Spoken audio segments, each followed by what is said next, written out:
জানি একটু দেরি হয়ে গেছে, but better late than never. Finally আমি তোমাদের সাথে একটা সরস্বতী পুজো স্পেশাল মেকআপ লুক শেয়ার করেছি। আর এটা কিন্তু একটা pink glowy makeup look under 400। তো ফার্স্টে আমি অবভিয়াসলি ফেসটাকে প্রেপ করে নিয়েছিলাম। দেন আমি একটা হাইলাইটিং প্রাইমার ইউজ করেছি এবং সেটাকে ভালো করে ব্লেন্ড করে নিয়েছি ফেসে।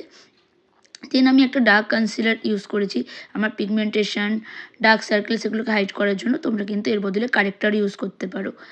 দেন আমি ফাউন্ডেশন ইউজ করেছি, আর দেন লিকুইড কনসিলার আমি ইউজ করে আমার ফেসটাকে একটু হাইলাইট করে নিয়েছি। আর দেন আমি অ্যাপ্লাই করেছি হচ্ছে ব্লাশ, একটু না বেশি ব্যবহার করেছি, কারণ ব্লাশ আমার ব্যবহার করতে ভীষণ ভালো লাগে। দেন আমি লুজ পাউডার দিয়ে পুরো ফেসটাকে সেট করে নিয়েছি। এটা কিন্তু তোমরা অবশ্যই করবে, নয়তো কিন্তু বেসটা কেকি লাগবে। দেন আমি আইব্রোটাকে ফিল করে নিয়ে আমার আই মেকআপটা স্টার্ট করে দিয়েছি।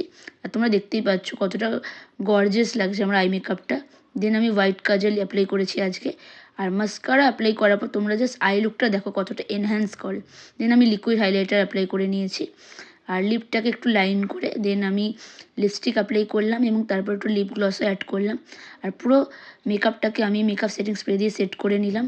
তো এটা হচ্ছে আমার ফাইনাল লুক। আর আমার তো মেকআপ লুকটা খুবই ভালো লেগেছে। তোমরা কমেন্টে জানিও তোমাদের মেকআপ লুকটা কেমন লাগলো। আর এরকম মেকআপ রিলেটেড ভিডিওস দেখার জন্য আমার চ্যানেলটাকে সাবস্ক্রাইব করতে ভুলো না।